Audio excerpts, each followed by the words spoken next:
Ótimo. Eu vi um recado de que essa reunião está sendo gravada, deve ser algo automático. Vamos orar antes.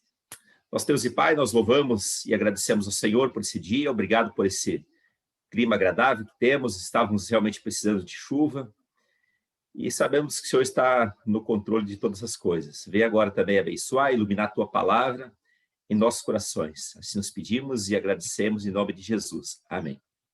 Amém. Muito bem. Romanos capítulo 2, a partir do verso 25, diz o seguinte: a circuncisão tem valor se você obedece à lei. Mas se você desobedece à lei, a sua circuncisão já se tornou incircuncisão. Se aqueles que não são circuncidados obedecem aos preceitos da lei, não serão eles considerados circuncidados?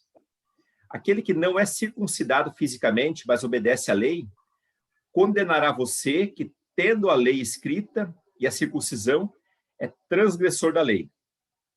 Não é judeu quem o é apenas exteriormente, nem circuncisão o que é meramente exterior e física. Não, judeu é quem o é interiormente, e circuncisão é operada no coração pelo Espírito, e não pela lei escrita. Para estes, o louvor não provém dos homens, mas de Deus. Não é um texto dos mais fáceis, mas tem muita coisa interessante para nós vermos, tá? Eu vou fazer aqui o compartilhamento de tela. Vamos só lembrar de que o apóstolo Paulo está chamando a atenção para o orgulho judeu. Eles achavam que, uma vez que eles eram os detentores da lei e do sinal da circuncisão, tudo estava certo com eles. Mas, igualmente aos gentios que foram infiéis lá no capítulo 1, os judeus são igualmente infiéis no capítulo 2. Quer dizer, toda a humanidade está perdida. E se pararmos no capítulo 2, realmente vamos nos desesperar. Só que o livro de Romanos ele continua. Depois nós teremos a solução para esses problemas que o apóstolo Paulo aponta, tanto para os gentios quanto para os judeus. Muito bem.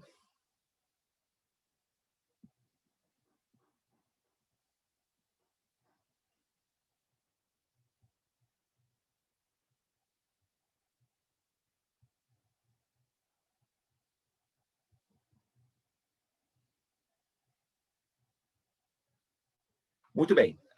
O apóstolo Paulo, então, ele começa dizendo que a circuncisão tem valor se você obedece à lei. Mas se você desobedece à lei, a sua circuncisão já se tornou incircuncisão. Parece aqui um jogo de palavras, mas o que o apóstolo Paulo está fazendo é perseguir os judeus até a última instância, até o último esconderijo. Quer dizer, Paulo está aqui colocando os judeus contra a parede. E ele fala acerca da circuncisão, símbolo que eles levavam como algo extremamente precioso.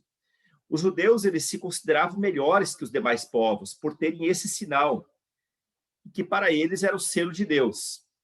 O problema é que eles continuavam desobedientes. É como aquele casal que carrega a aliança de ouro no dedo anelar, no dedo esquerdo, mas que não é fiel na relação conjugal. É exatamente isso que os judeus faziam. Eles se consideravam filhos de Deus, herdeiros de Deus, tinham esse sinal da aliança, mas eles não eram fiéis. E eles levavam esse sinal tão a sério, ao ponto de considerar os gentios, quem que eram os gentios? Todos os que não eram judeus, como cães, cachorros incircuncisos.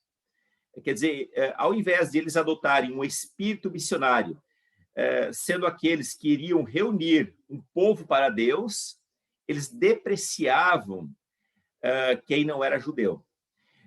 No entanto, aqui a circuncisão não era um substituto para a obediência, mas era um compromisso com a obediência. Quer dizer, quando nós colocamos aliança de casamento, nós temos compromisso com aquele casamento. Tá? Aliança, por si só, ela pouco significa, mas ela simboliza um compromisso que celebramos diante das pessoas e, sobretudo, diante de Deus. Paulo foi enfático quando disse que a circuncisão tem valor quando se obedece à lei. Bom, os judeus acabaram desviando-se do real significado da circuncisão e eles passaram a alimentar um sentimento quase que supersticioso em relação à circuncisão, atribuindo poder salvador. Há muitos símbolos místicos, inclusive na fé cristã.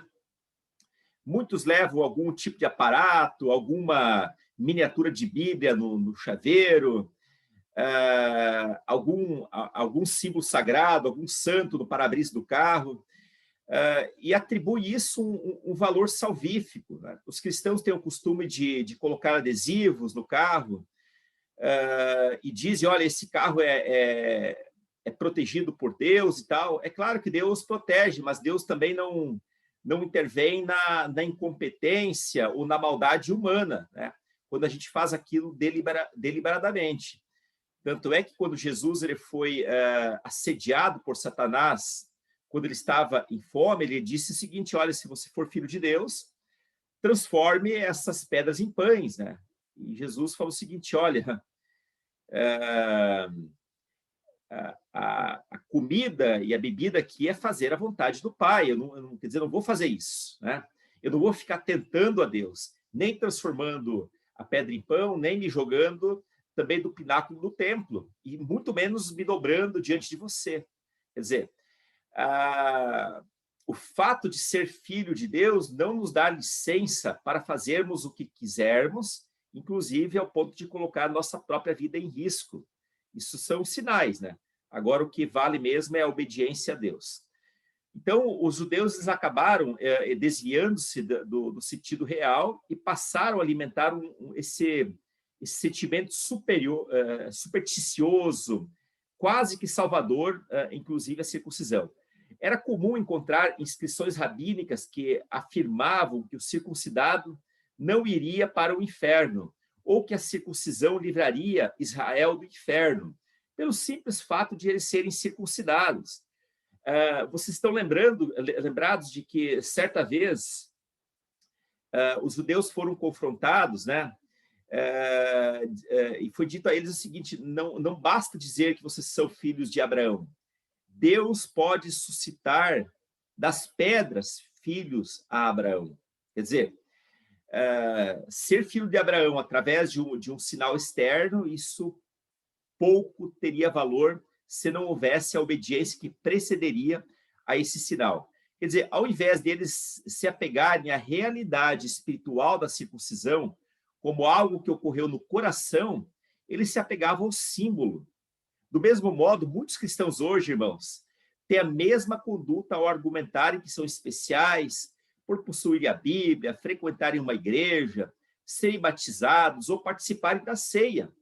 Muitos pastores, inclusive, são orgulhosos, né, quando estão vestidos com seus belos ternos, né? Não que o terno em si seja um problema, acho que, dependendo da circunstância, tudo bem, não há problema, mas parece que ou a veste sacerdotal, ou mesmo uma roupa especial, lhe torna uma pessoa distinta e elevada em relação aos demais, quando, na verdade, aquilo não passa de um símbolo que deveria, sim, simbolizar a humildade de quem faz uso daquele tipo de vestimenta. Isso também o mesmo vale em relação à ceia. Olha, eu participo da ceia, então está tudo bem. O cristão verdadeiro não é aquele que se apoia em rituais. O cristão verdadeiro, ele inclusive acredita que os rituais são importantes para a vida cristã. Nós não estamos desmerecendo isso.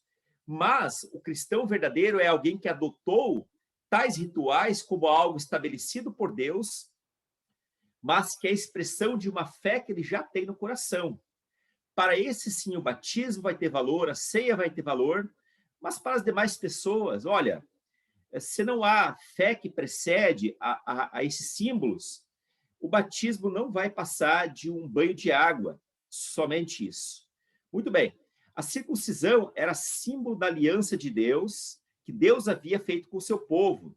E a gente pode ver isso lá em Gênesis capítulo 10, 17, verso 10. Uma aliança que inicialmente ele celebrou lá com Abraão. O problema era que esse povo negligenciou aquilo que esse sinal significava, atentando apenas para a aparência externa. E Jesus, realmente, ele criticou a aparência externa. Quando tudo na vida da pessoa ela é baseada na aparência externa, ou aquilo que a modernidade usa, o marketing pessoal, quer dizer, o marketing pessoal é aquilo que você pode dar enquanto pessoa, aquilo que você aparenta ser, né? Mas quando a coisa só fica nisso, realmente há algo muito errado no cerne. O real significado da circuncisão bíblica consistia em uma promessa espiritual, e essa promessa espiritual para o povo de Deus necessitava, sobretudo, de fé. Tanto é que a palavra diz que Abraão foi justificado pela fé, não foi pela circuncisão. A circuncisão foi o símbolo da fé que Abraão tinha. Da mesma maneira, nós hoje, o batismo é o sinal da fé que o crente possui em Cristo. E somente isso. E acaba sendo um testemunho, um testemunho externo daquilo que aconteceu no coração da pessoa. E isso explica porque muitas pessoas, logo após o batismo, saem da igreja e, pior, não vão para a igreja nenhuma. Elas simplesmente, então, se desviam da fé. Mas, na verdade, será que essa pessoa teve fé algum dia? Será que ela não foi na onda das demais pessoas que também se batizaram? A gente vê isso muito em jovens. Também vemos isso em adulto. Mas isso é muito frequente em jovens que têm uma ligação muito forte de amizade. Então, quando um atende ao apelo, os demais se sentem incentivados e também atendem o apelo e acabam se batizando, mas depois eles acabam se afastando. O real significado da circuncisão constituía em uma promessa espiritual, a qual requeria fé, mas os judeus negligenciaram tanto a promessa que estava embutido na circuncisão como a própria fé. Logo, a confiança no sinal da circuncisão se tornou vã. Da mesma maneira, nós podemos dizer o seguinte, que o batismo não salva. Uma pessoa pode, sim, ser salva sem nunca ter se batizado. Às vezes, simplesmente não há condições mínimas para que o batismo seja feito, mas a salvação ela vai acontecer da mesma maneira, porque o batismo foi operado anteriormente no coração para depois ser testificado diante dos outros. Isso não significa que nós vamos deixar de batizar. Nós vamos continuar batizando como um sinal externo daquilo que a pessoa tem internamente. Agora, você pode perguntar o seguinte, por que, pastor, então, você trata de batismo aqui se o assunto é circuncisão? É que, da mesma maneira como o batismo é um sinal externo da nossa fé, o paralelo disso era a circuncisão como sinal externo da fé judaica. Por essa razão. Tá? Os judeus acreditavam que a circuncisão em si era suficiente para alcançar justiça, mas Abraão foi justificado pela fé. Ele não foi justificado pela circuncisão. Diante dessa crença distorcida dos judeus, do tempo dele, inclusive judeus que viveram antes dele, Paulo os adverte de que a circuncisão tem valor para o indivíduo circuncidado que é capaz de provar ser alguém consagrado e perfeito adorador.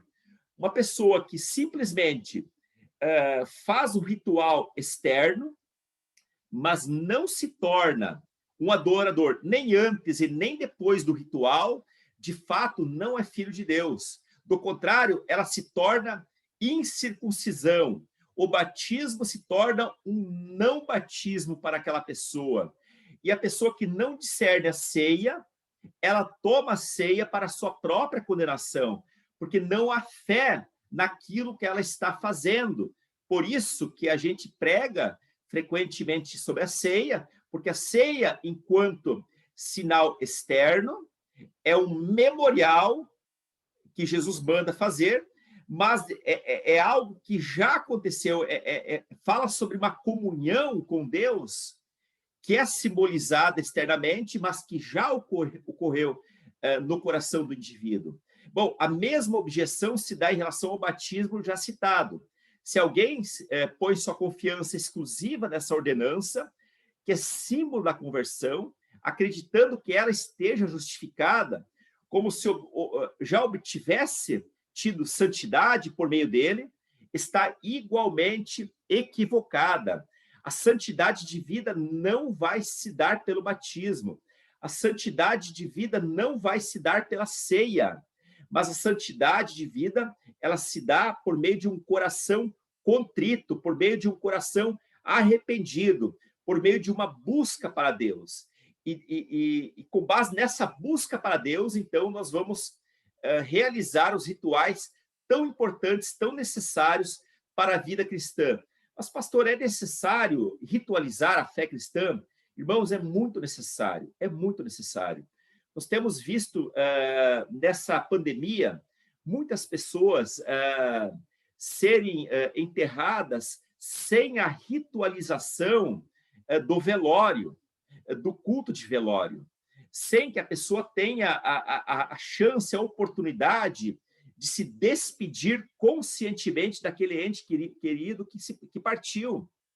Nós podemos ver como foi importante para a irmã Yasuko ritualizar aquela questão da morte por meio de uma despedida, compartilhando a sua dor com os irmãos e também recebendo consolo. Então, a ritualização é muito importante, e uma ritualização feita de modo consciente, e é exatamente isso que nos torna humanos e nos diferencia dos animais. É esse tipo de coisa. Então, a santidade da vida não se dá pelo batismo, como não se dava pela circuncisão. O batismo é o meio pelo qual o Senhor chama os seus filhos para a santidade de vida. Mas sem essa santidade, o batismo também não passa de um mero símbolo sem valor. Muito bem, o que mais dividia os gentios dos judeus não era a observação das leis como um todo.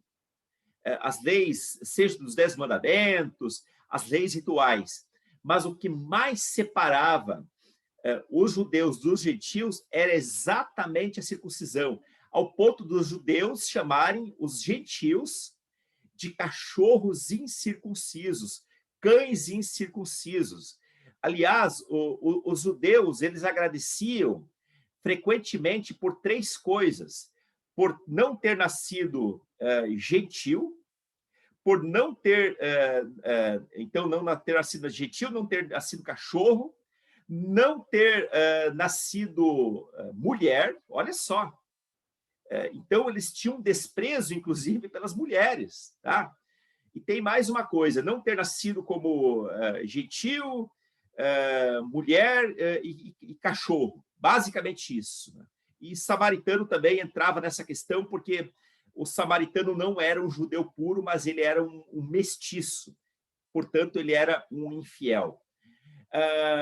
A circuncisão era considerada essencial como algo que torna alguém judeu na cultura, na cabeça judaica, a ponto de designar o povo judeu. Quer dizer, nós vemos frequentemente a palavra prosélito nas escrituras. Quem que era o prosélito? Era alguém que tinha sido feito judeu, no caso o homem, por meio da circuncisão, tá certo? Então era isso que designava o povo judeu. Muitos eram capazes de enfrentar, inclusive, o martírio, ser morto por conta da circuncisão. Cria-se que a circuncisão era sinal absoluto da salvação, livrando cada israelita do fogo do inferno, do Geena, que é essa palavra hebraica. Isso lá no juízo final. Paulo conhecia muito bem esse contexto e, por isso, não tira o mérito desse ato. Ele não tira o mérito desse ato.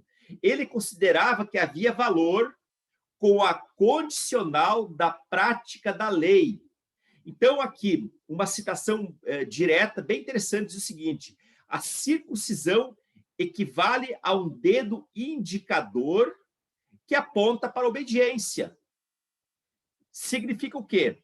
Quando essa vida de obediência falta, por existir um coração não circuncidado, esse sinal perdeu a utilidade.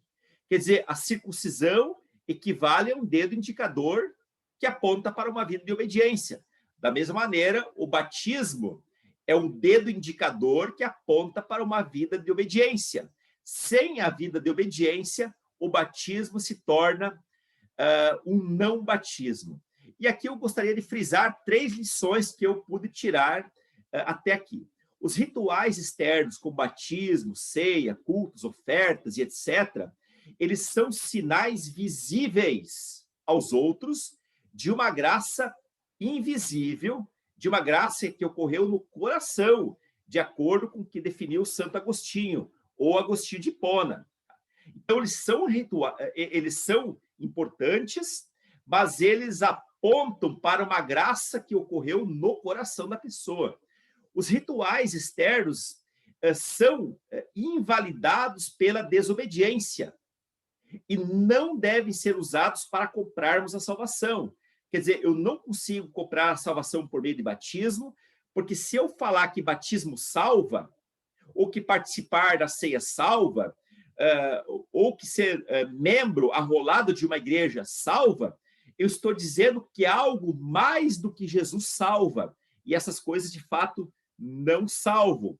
Mas elas são importantes para uma vida da fé cristã como um testemunho público daquilo que eu creio. Então, os rituais externos são invalidados pela desobediência e não devem ser usadas para comprarmos a salvação, como se a salvação dependesse mais dos sinais do que da própria obediência a Deus. E, por fim, a terceira lição dessa parte é que os rituais externos apenas revelam a mudança interior da pessoa, mas jamais operam algum tipo de mudança na vida da pessoa, né? A gente sabe que há muitas pessoas que, de fato, fazem doação de propriedades, de grandes somas de dinheiro e por aí vai, mas que, de fato, no coração delas, nunca operou uma verdadeira transformação. Essas pessoas apenas tentam comprar o apoio público ou a salvação de Deus, mas isso, de fato, é um erro teológico absoluto, absoluto. O mesmo se dá com qualquer tipo de ritual externo, inclusive as idas aos cultos. E aqui eu não estou dizendo que essas coisas não sejam importantes ou necessárias, elas são, mas quando isso substitui a verdadeira devoção, elas se tornam inválidas. Muito bem, aí o verso 26 vai dizer o seguinte: se aqueles que não são circuncidados obedecem aos preceitos da lei, não serão eles considerados circuncidados? Bom, o argumento que Paulo usa aqui é bastante forte. Afinal, os meios para se alcançar os objetivos são sempre inferiores aos objetivos em si. Uma máquina é menos importante do que a soja em si. Quer dizer, aquela máquina é muito importante para, enfim, a preparação da terra, para o cultivo, para a manutenção daquela plantação isenta de pragas, né?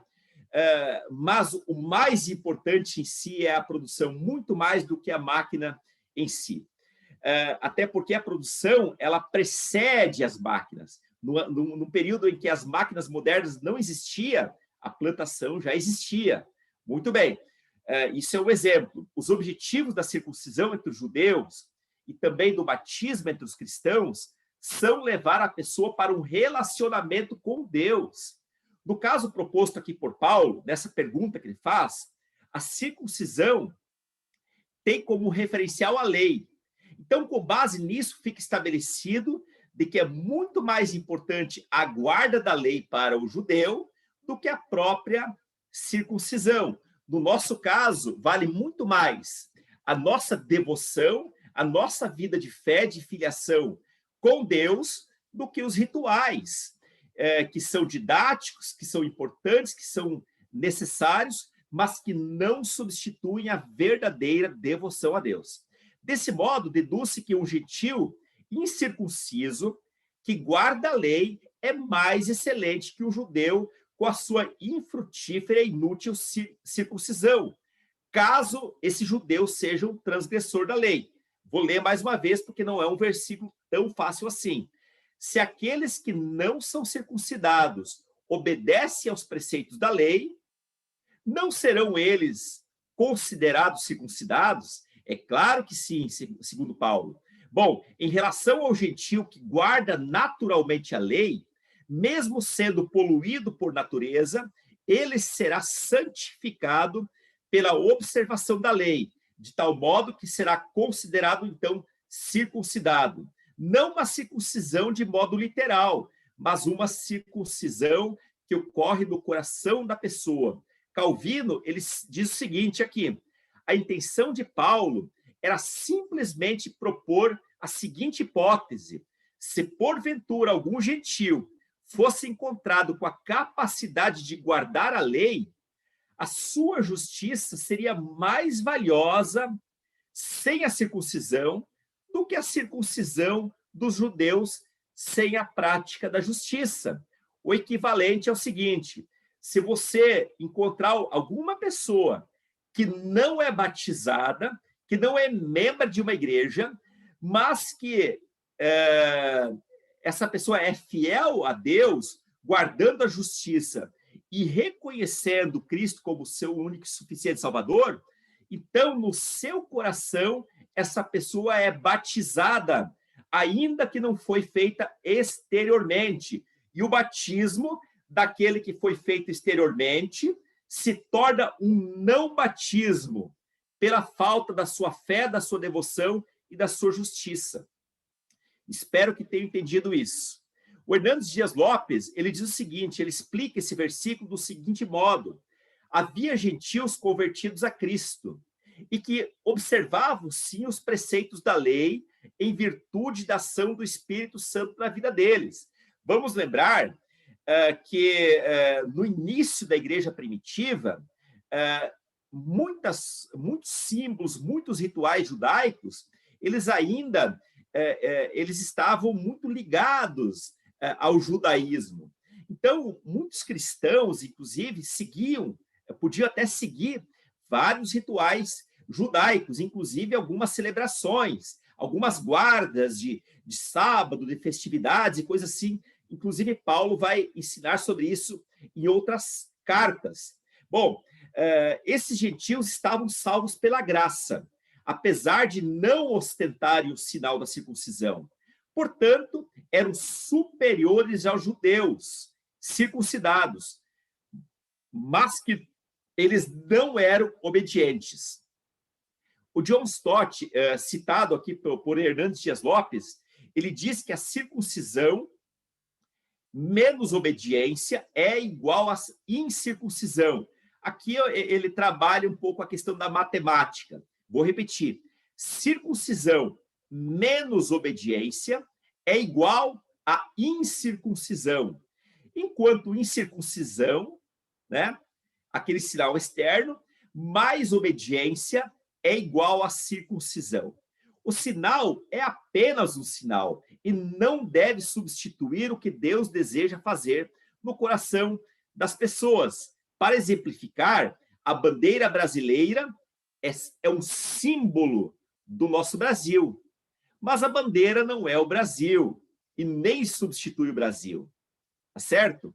Ela é um símbolo, ela merece respeito, mas em si ela não passa de um símbolo, tá certo? E como lição, eu deixo o seguinte: os rituais externos devem nos levar para uma sincera adoração a Deus. Ritual sem esse objetivo não passa de mero ritual. Irmãos, não adianta eu ostentar a bandeira do Brasil quando eu faço tudo errado, quando eu sou um mau cidadão, quando eu não me importo com as demais pessoas, né? Aí eu apenas ostento a bandeira.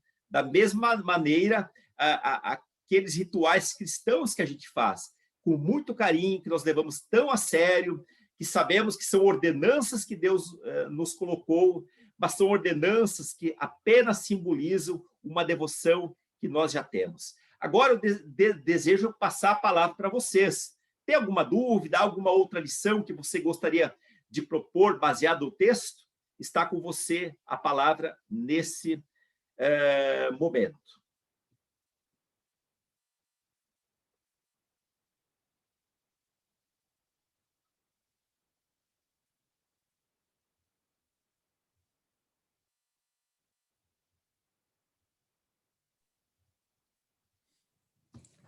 Pastor Marcos, uma pergunta aí. Havia muitos gentios que se circuncidavam nessa época? Olha, é possível que havia sim vários gentios, até porque havia lá os cristãos judaizantes que insistiam que eles deveriam cumprir toda a lei. Inclusive, deu uma polêmica lá em Atos, né, acerca dessas questões, e naquele concílio que foi feito em Jerusalém, foi dito que eles deveriam apenas se abster do sangue, da comida sacrificada aos ídolos e da prostituição. Tá? Eram essas questões, eu não lembro se tem alguma outra determinação ali, tá?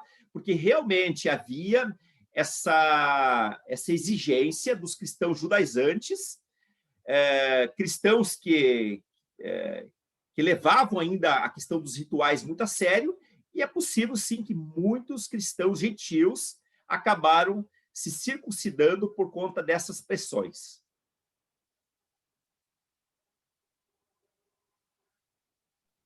E aí não tinha um certificado igual ao certificado de vacinação, não é? Não. Na época, não.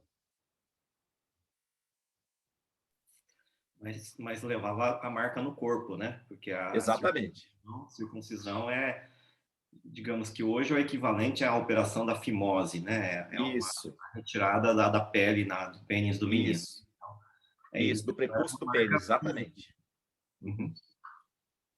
Exatamente. Então, se ele quisesse provar que ele era circuncidado, ele tinha que mostrar o documento. O documento. Ele tinha que mostrar o documento.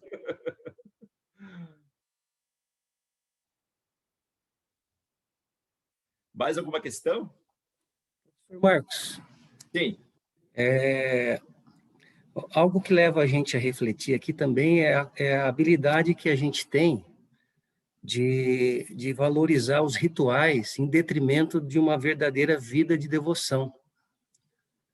Né? Lembrando daquela passagem do profeta Samuel, quando encontra lá com o rei Saul, né? Que ele aquela frase famosa que é melhor obedecer do que oferecer sacrifícios, né?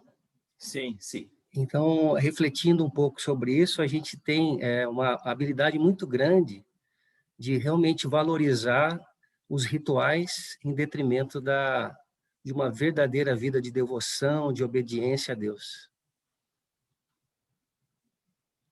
É verdade. Isso aí, Márcio, é bem humano, né? Porque o interno ninguém consegue ver.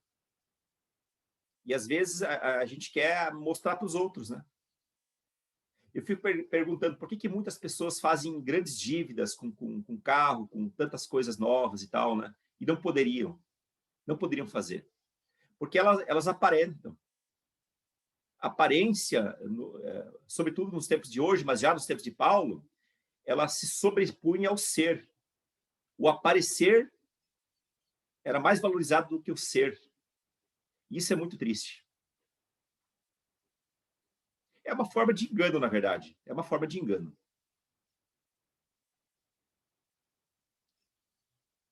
Mais alguém?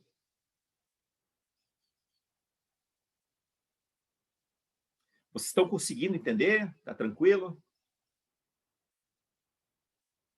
Seu Vanderlei, você está entendendo? Estou perfeitamente. Estava até me lembrando aqui que, na época que eu estava me convertendo, eu reparava muito os evangélicos carregando bíblias, né, debaixo do braço. Eu achava aquilo meio simbólico, né, para demonstração de que ele era realmente evangélico. Isso. Mas depois a gente vem compreender que a verdadeira circuncisão, né, está no coração mesmo. Não adianta você tentar demonstrar, porque quem tenta demonstrar muito alguma coisa, é sinal que não confia que realmente ele possui aquela coisa. Então, eu vejo dessa maneira, realmente a circuncisão nunca levou ninguém a Deus, de forma alguma. O que levava era a obediência mesmo. Tá certo. Muito obrigado, Silvio Vanderlei. Eu vou retomar aqui, se alguém tiver mais alguma coisa para colocar depois, então aí você vai ter oportunidade, tá? Na sequência, o verso 27, o apóstolo Paulo, ele dá sequência à argumentação dele. Ele fala o seguinte: aquele que não é circuncidado fisicamente, mas obedece à lei, condenará você que, tendo a lei escrita e a circuncisão, é transgressor da lei. Não é um texto também muito fácil esse. Vamos tentar explicar. Paulo não está aqui desmerecendo o valor da circuncisão, tá? Assim como eu não estou desmerecendo o valor do batismo e nem de algum outro, qualquer ritual que a gente faz na igreja. Todos são igualmente importantes, tá? Tampouco ele, e nem Paulo está afirmando que quem é circuncidado vai violar a lei em virtude de ter a circuncisão literal, tá certo? Também não estamos dizendo aqui que quem faz isso, os rituais externos estão fazendo para aparecer. Longe disso, tá? Vamos lembrar que todo e qualquer ritual externo é para manifestar uma fé interna, tá? A gente não vai fazer isso, não quer fazer isso, não deseja fazer isso apenas para aparecer, para dar aquela aparência, ainda que muitos o fazem. Bom, nessa questão, Paulo chama atenção para o fato de que, em virtude de os judeus terem a circuncisão literal como sinal da aliança, continuavam a negligenciar a adoração espiritual devida a Deus. Tanto é que lá no passado eles eram circuncidados, mas também eles se prostravam diante de Baal e diante de outros deuses daquelas regiões.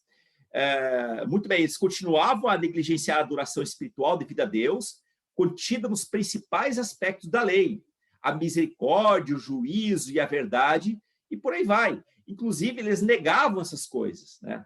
Principalmente quando se referia às outras pessoas, né? E a gente pode lembrar mais uma vez da parábola do bom samaritano, né? Eles negaram ali a misericórdia para alguém que precisava, né? E aquela negação da misericórdia tornava eles incircuncisos. Bom, esse versículo aponta para as consequências das ações dos judeus e gentios, em que os últimos serão primeiros, ao ponto de os gentios, os últimos, para os judeus, julgarem os judeus que se colocam em primeiro lugar, pois os últimos obedecem à lei, porque fazem isso no coração. Portanto, têm os seus corações circuncidados, enquanto os primeiros, os judeus, possuem apenas o sinal aparente da circuncisão, o qual se torna inválido pela falta da prática da lei. Aqui Paulo ele vai dizer, e por isso que a gente tende a pensar que é um versículo difícil. Aquele que não é circuncidado fisicamente, mas obedece à lei, condenará você, que tendo a lei escrita e a circuncisão é transgressor da lei. Aqui Paulo está dizendo que o gentio que obedece à lei no coração vai condenar o judeu. Mas o que significa essa condenação? Bom, o Adolf Pohl, esse teólogo alemão, ele fez uma tentativa de explicar aqui esse versículo, dizendo o seguinte: no juízo final, as pessoas se tornam juízes quando reluzem como exemplos positivos, constituindo dessa maneira motivo de vergonha para os desobedientes. Tá? Eu espero que isso tenha ficado claro para vocês. O que significa que um gentio que não é circuncidado, mas que obedece à lei, vai julgar um judeu circuncidado? Para esse teólogo, é exatamente isso. no juízo final, as pessoas se tornam juízes. Não que elas tenham o poder de enviar o outro para o inferno. Isso é Deus que tem esse poder. Mas porque esses gentios, eles vão brilhar como exemplos positivos, envergonhando os demais, né, que se tornaram desobedientes. Tá? Eu não sei se é bem isso, mas eu acho que é uma resposta que satisfaz, né, que pelo menos ajuda na compreensão desse versículo. E como lição, os rituais têm valor e não devem ser interrompidos. Eles são importantes e eu já mencionei que exatamente os rituais que nos diferenciam dos animais e que também nos tornam humanos. Tá? O batismo para os cristãos é necessário, pois é um sinal externo de algo que Deus produziu no coração dele. No entanto, o batismo, assim como qualquer outro ritual, não substitui a obediência a Deus. Aqui eu posso fazer eco àquilo que o Márcio falou. Melhor obedecer do que sacrificar. Tá? O sacrifício ele era importante, mas feito de uma maneira qualquer, então ele se tornava um problema e se tornava numa desobediência. O batismo se pode tornar num não batismo quando ele é sucedido de falta de devoção a Deus. O verso 28 diz o seguinte: não é judeu quem o é apenas exteriormente, nem é circuncisão que é meramente exterior e física. O apóstolo Paulo aqui reforça sua tese ao afirmar que ser judeu transcende, ultrapassa aspectos exteriores e mesmo os rituais. O judeu legítimo não será julgado por sua linhagem natural, e nem mesmo por seu título ou por sua profissão de fé, e muito menos por o sinal externo da circuncisão. A circuncisão que constitui um judeu, de acordo com o raciocínio de Paulo, vai muito além do sinal externo, mas é algo interno, algo que aconteceu na vida da pessoa. O pastor Guto já falou desse exemplo, eu vou reforçar essa explicação. A remoção do prepúcio, que é o equivalente à fimose do pênis, não significa a destruição de uma pequena parte do corpo, mas de uma ruptura da natureza toda daquele indivíduo. Vamos lembrar que a circuncisão ela tinha uma relação importante, porque havia ali derramamento de sangue nessa pequena cirurgia, tá certo? E isso identificava o povo de Deus, mas também era uma preocupação sanitária. Nós estamos pensando num povo que vivia em condições sanitárias nada boas, tá certo?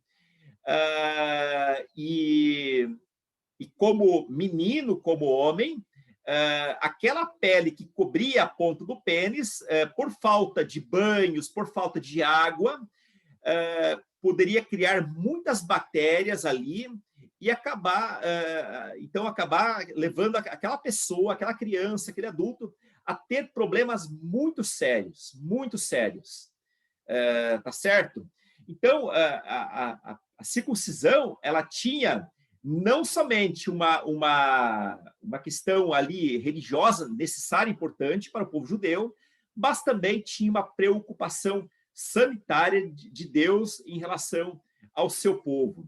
A circuncisão, então, de uma maneira aqui bastante interessante, era a mortificação de toda a carne, não somente de uma parte do corpo, mas ela deveria simbolizar a mortificação da pessoa inteira para as coisas do mundo. Tanto é que quando a lei foi dada, o próprio Moisés transmitiu a lei, depois Josué seguiu como imediato de Moisés após a morte deste, a circuncisão ela continuava e a ordem era eliminar tudo, povo, os costumes, tudo aquilo que havia na terra de Canaã, para que eles não se contaminassem de maneira nenhuma. Então, a circuncisão tem essa ideia, é a mortificação do indivíduo inteiro para as coisas do mundo.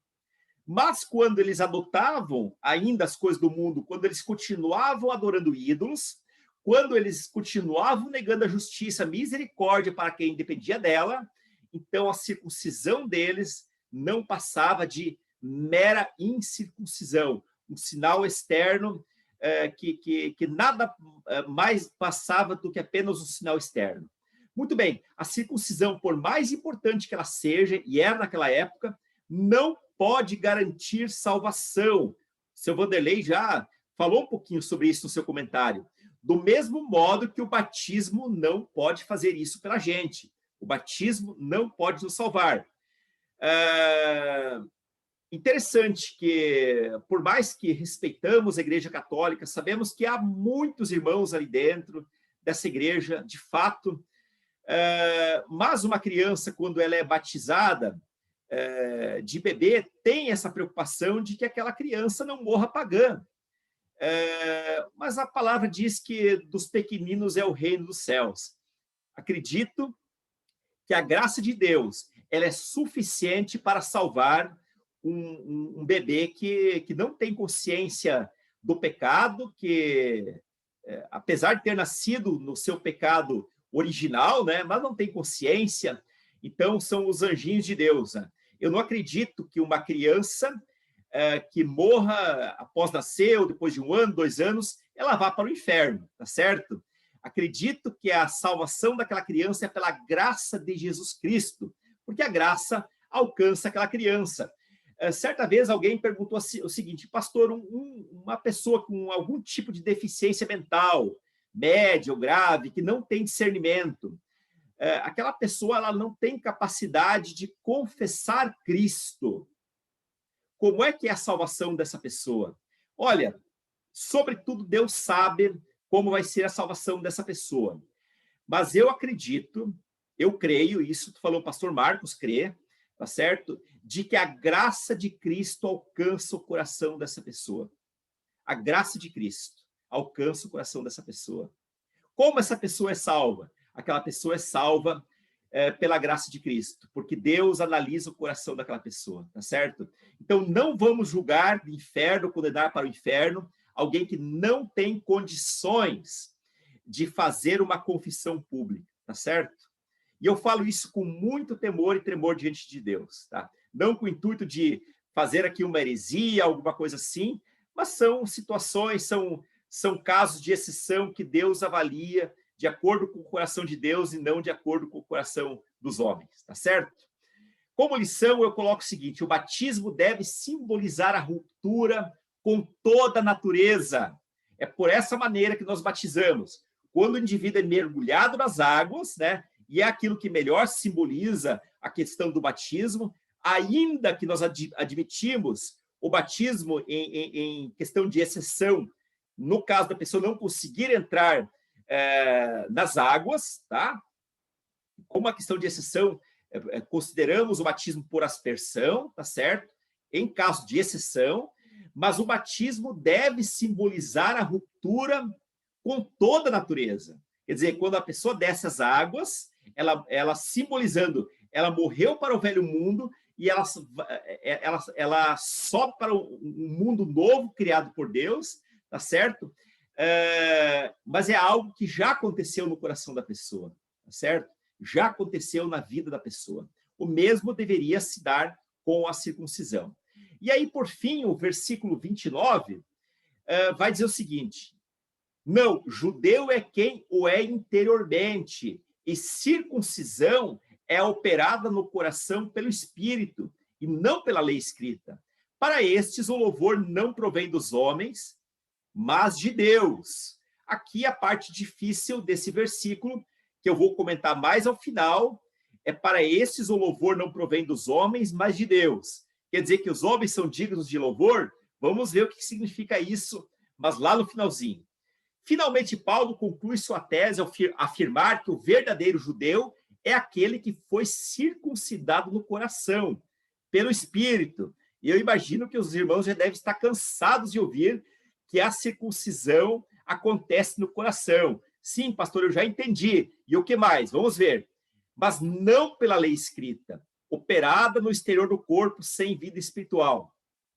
E aí Calvino vai dizer o seguinte: visto que toda a importância dos sinais e ritos depende do seu propósito, para que eu estou fazendo isso, se esse propósito é removido, se a vida de devoção é removida, permanecerá tão somente a letra, que em si mesma é inútil.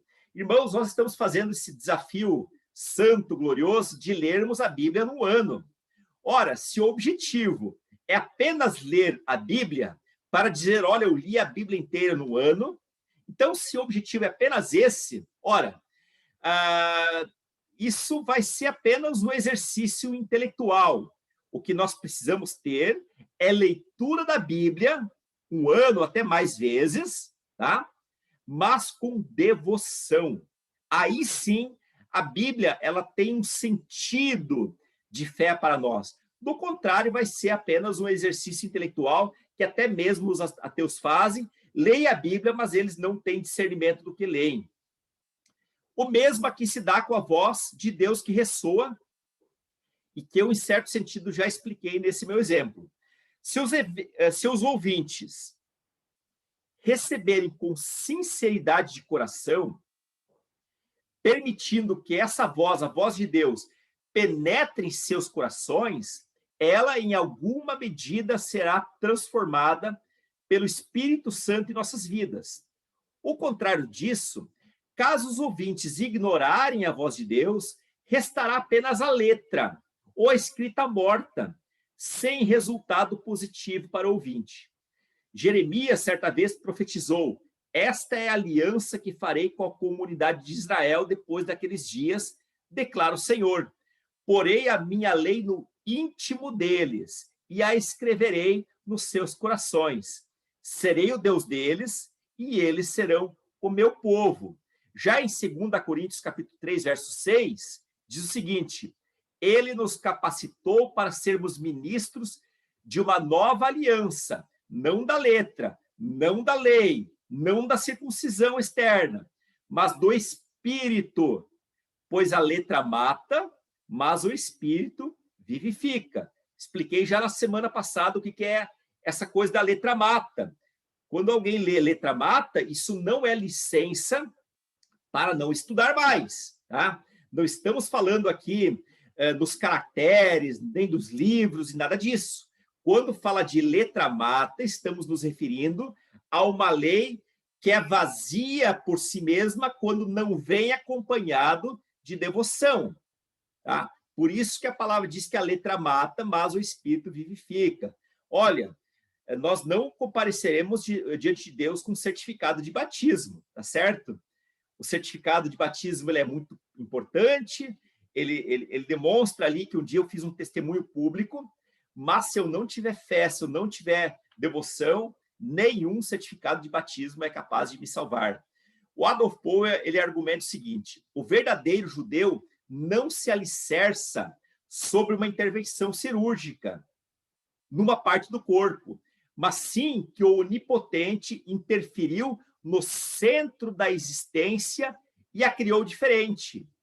Nós fomos, de acordo com o que mencionei ontem, em Coríntios, no culto, os que estão em Cristo são nova criatura. As coisas velhas já passaram, eis que tudo se fez novo. Então, Deus, ele deseja interferir no centro da nossa existência, e não apenas numa parte do corpo. Quando a coisa acontece apenas na parte do corpo, quer dizer, tudo é perdido, inclusive o tempo de quem realiza o ritual é perdido. É nesse sentido que acontece a circuncisão do coração pelo Espírito Santo. E aí, para finalizar, Paulo conclui seu raciocínio ao afirmar: para estes, o louvor não vem dos homens, mas vem de Deus. Conforme já mencionado em aula anterior, o termo judeu vem da tribo de Judá, que é a tribo que mais tempo foi fiel a Deus. E o significado de Judá é louvor. Muito bem. Lia, a mãe de Judá, disse quando Judá nasceu: esta vez louvarei o Senhor, quando Judá nasceu. Está escrito lá em Gênesis capítulo 29, 35, indicando o que ela faria com o nascimento aqui de Judá e o que Judá representaria. Posteriormente, Jacó, o pai de Judá, no seu leito de morte, proferiu a seguinte bênção para Judá: Judá, teus irmãos te louvarão. Vamos lembrar que o termo judeu vem de Judá, dessa tribo que mais tempo permaneceu fiel a Deus. Tendo isso em mente, Paulo argumenta que o verdadeiro judeu é o homem cuja vida é digna de louvor, segundo os padrões de Deus, e cuja circuncisão é interna, percebida em um coração puro, à vista de Deus. Tal pessoa, sim, é um judeu verdadeiro e digno de louvor, porque é devoto a Deus até as últimas circunstâncias, mesmo que ele precisa morrer em nome de sua fé em Cristo. Agora, como lições finais, eu aponto o seguinte: Deus deseja interferir e modificar o centro da nossa existência. Para isso existe a santificação, que é nós nos tornarmos parecidos com Cristo ao longo de toda uma vida.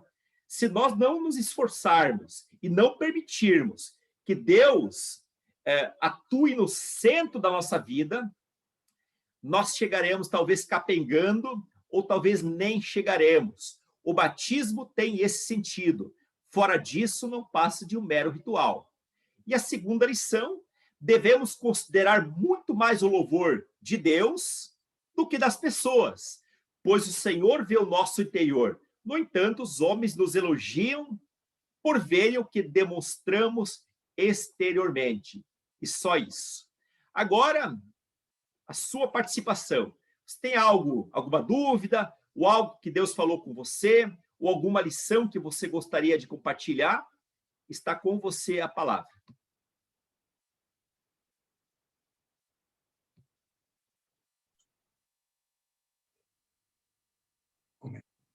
Pastor Marcos? Sim.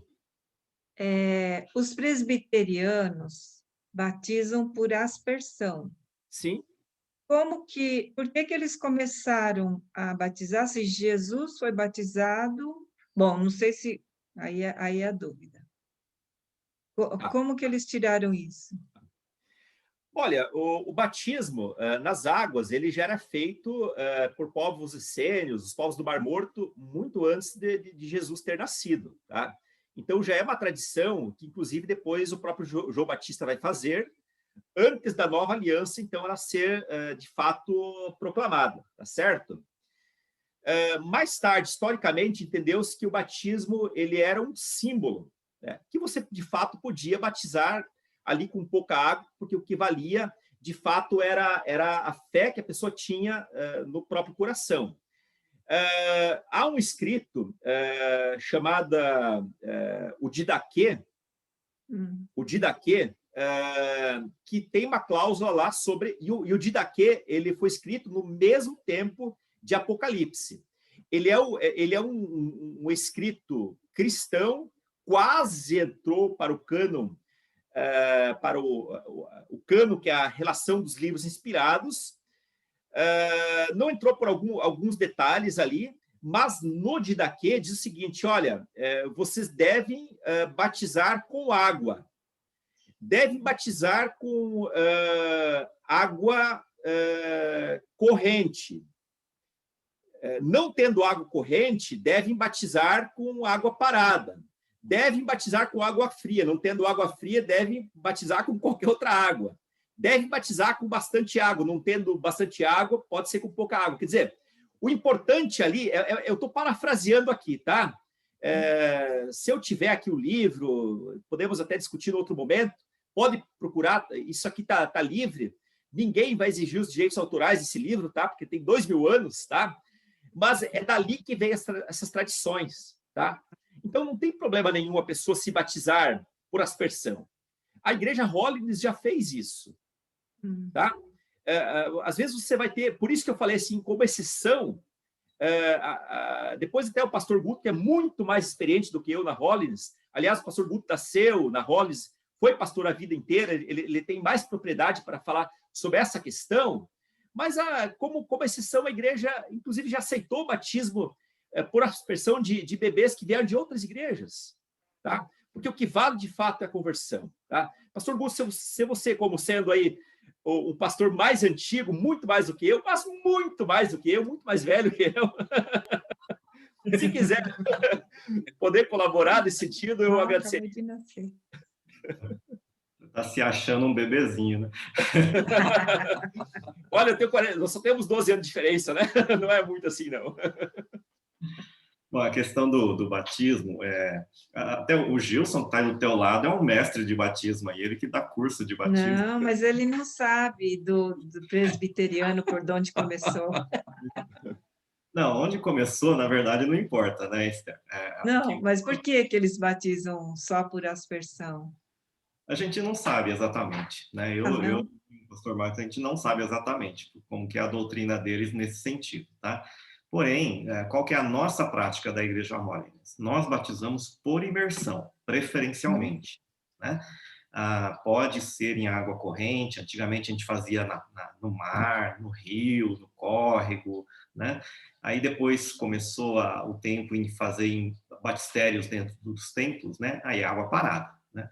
Não tem problema também, mas a gente sempre priorizou fazer por imersão, porque é a forma que melhor representa o batismo, que o batismo, em uma das representações do batismo, significa a morte do velho homem, né, e a nova vida em Cristo. Então, quando você submerge, né, é a representação da morte, né, e quando você surge das águas, o seu novo nascimento, é uma representação. Tá? Então, nós cremos que o batismo por imersão é o que melhor representa. Porém, em casos de exceção, né, especiais, por exemplo, idosos, né, acamados, a pessoa apareceu no dia do batismo, está com febre, né, está com alguma coisa assim, não tem problema, a gente faz também por aspersão, né? A gente joga água na cabeça. Então, isso não é totalmente, como se diz assim, é uma representação, né? Então, e representa da mesma forma, tá? Então, a gente aceita as duas formas, porém, preferencialmente por imersão, né? É que existe, assim, uma briga muito grande aí entre os batistas e presbiterianos, né? Porque o batista tem que ser por imersão de qualquer jeito, né? Então, e o presbiteriano é por aspersão, né? Então, a gente não entra no mérito dessa questão, nós aceitamos as duas formas, só que a aspersão é forma de exceção, tá? Mas é aceito. Obrigada. Tá bom? Mas eu acho que vale a pena a gente dar uma pesquisada sobre isso para ver como entre os presbiterianos surgiu isso, tá? Mas porque... tem muito a ver com as tradições antigas, né? Os católicos fazem por aspersão, né? Quando batizam o bebê, molha só a cabeça, né? Talvez seja uma extensão disso, né? Lembrando que nós, Hollins, né, a gente batiza na cláusula de exceção por aspersão na fase de entendimento da pessoa, tá certo? Sim. Isso é muito importante. Nós não vamos batizar um bebê, tá certo? Sim. Para nós, a fé deve preceder o batismo, né? Então, primeiro a fé, depois o batismo. Por isso que nós não batizamos crianças, né? A pessoa tem que ser uma decisão própria e tem que estar ciente do que está fazendo, tá? Então, é por isso. Falando nisso, a gente tem 5 pessoas na fila para serem batizadas, né? Então, mesmo dentro da pandemia aqui, o Gilson preparou 3, né? E eu e a Nami preparamos 2 pessoas. Então, logo que começar o nosso culto presencial, semipresencial, nós vamos ter pelo menos 3 cultos de batismo aí, né? Que a gente vai fazer tudo separado, né? Casais ou da mesma família vão poder batizar de uma vez só, mas quem não quem está sozinho tem que ser sozinho, porque a gente tem que trocar água, né? Ok? Uma boa notícia, né? Amém. Obrigada. Tá bom. Mais alguma questão, alguma dúvida? Ficou claro? Na nossa leitura coletiva, nós lemos muitos livros do Antigo Testamento. E o que me vem à mente é que houve um período, tanto de Judá como de Israel, em que os sacrifícios no templo continuaram a ser feitos simultaneamente ao sacrifício a Baal e Astarote. Isso significa uma coisa muito clara, né? O sacrifício no templo de Deus era um dos rituais, e nem sempre era o mais importante também, mas eles faziam como uma tradição, né? Então, é algo que, nesse estudo de hoje, eu percebo que as coisas mais importantes podem se tornar meros rituais. E, olha, sacrificar um boi, um touro, e por mero ritual, é realmente uma coisa, assim, desproporcional, sabe? Não é uma oração, é você matar touro, carneiro, cordeiro, bode, e tudo isso sem significado forte, é só ritual. Então, a adoração a Baal tinha a mesma importância para aquelas pessoas. Então, é algo que a gente tende a sacralizar os rituais, né? Que é uma coisa muito importante, que eu percebi que, com isso, a gente acaba se tornando também um judeu fariseu e acaba distorcendo os conceitos principais. Perfeito, perfeito, irmão Gilson. Mais alguém? Tudo certo?